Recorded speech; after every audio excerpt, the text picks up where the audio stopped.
بسم اللہ الرحمن الرحیم۔ ابو جہل وہ بدبخت کافر تھا کہ جس نے ساری زندگی رسول اللہ صلی اللہ علیہ وآلہ وسلم کو تکلیف اور دکھ کے علاوہ کچھ نہ دیا۔ فرعون اور نمرود کی موت کی طرح ابو جہل بھی کتے کی موت ہی مرا۔ حضرت عبد الرحمن بن عوف رضی اللہ تعالیٰ عنہ سے مروی ہے کہ جب جنگ بدر کا میدان سجا تو معاذ اور معوذ میرے پاس آئے۔ انہوں نے مجھ سے دریافت کیا کہ چچا جان، ان لوگوں میں سے ابو جہل کون ہے؟ میں نے ہاتھ کا اشارہ کرتے ہوئے انہیں بتایا کہ وہ ہے ابو جہل۔ انہوں نے کہا، پیارے چچا، اس ظالم نے ہمارے نبی کو بہت تنگ کر رکھا تھا اور بہت سی تکلیف پہنچائی، اسی لیے ہم اب ابو جہل کو قتل کر کے چھوڑیں گے۔ حضرت عبد الرحمن بن عوف رضی اللہ تعالی عنہ فرماتے ہیں کہ جو ہی میں نے ان کم عمر بچوں کو ابو جہل کا بتایا تو وہ بچے بجلی کی رفتار کے ساتھ ابو جہل کی طرف بھاگے۔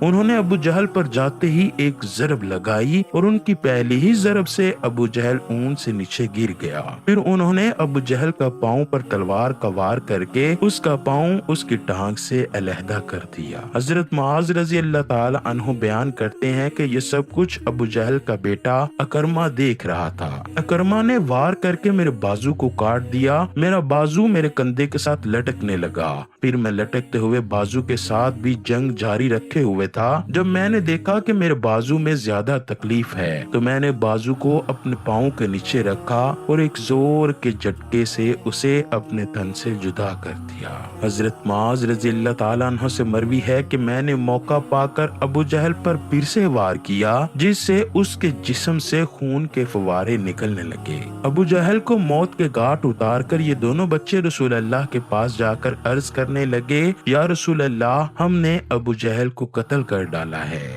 امام طبری لکھتے ہیں کہ ابو جہل ابھی قتل نہ ہوا تھا، بلکہ وہ درد سے چلا رہا تھا اور تڑپ تڑپ کر درد سے موت کا انتظار کر رہا تھا۔ جب جنگ ختم ہوئی تو رسول اللہ صلی اللہ علیہ وآلہ وسلم نے تمام صحابہ کو حکم دیا کہ ابو جہل کی لاش تلاش کی جائے۔ سب صحابہ ابو جہل کی تلاش میں مگن ہوئے۔ حضرت عبداللہ بن مسعود رضی اللہ تعالی عنہ بھی ان میں شامل تھے۔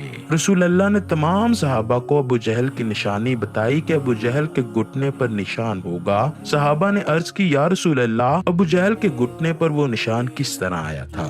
رسول اللہ نے فرمایا تھا، ایک دفعہ میں اور ابو جہل عبداللہ بن جدان کے گھر دعوت میں شامل تھے۔ اس وقت تمہاری عمریں چھوٹی تھی، ہم دونوں میں کسی بات کو لے کر جھگڑا ہوا۔ میں نے ابو جہل کو زور سے دھکا دیا، جس وجہ سے وہ زمین پر گرا اور اس کے گھٹنے پر ایک گہرا زخم آیا۔ وہ زخم تو ٹھیک ہو گیا، لیکن اس کا نشان آج بھی باقی ہے۔ حضرت ابن مسعود رضی اللہ تعالی عنہ سے روایت ہے کہ میں میدان میں ہر لاش کو الٹا کر دیکھ رہا تھا کہ مجھے ایک جگہ پر ابو جہل زخمی حالت میں نظر آیا۔ میں اس کے پاس گیا تو میں نے دیکھا کہ وہ بھی مرا نہ تھا، بلکہ زندگی کی آخری سانسیں لے رہا تھا۔ اس کے جسم سے خون کے فوارے جاری تھے۔ میں نے رسول اللہ کی بتائی ہوئی نشانی بھی دیکھی تو مجھے یقین ہوا کہ یہی ابو جہل ہے۔ میں نے اس کی گردن پر اپنا پاؤں رکھ کر اسے زور سے گھسیٹنا شروع کیا تو وہ درد کے مارے چیخنے لگا۔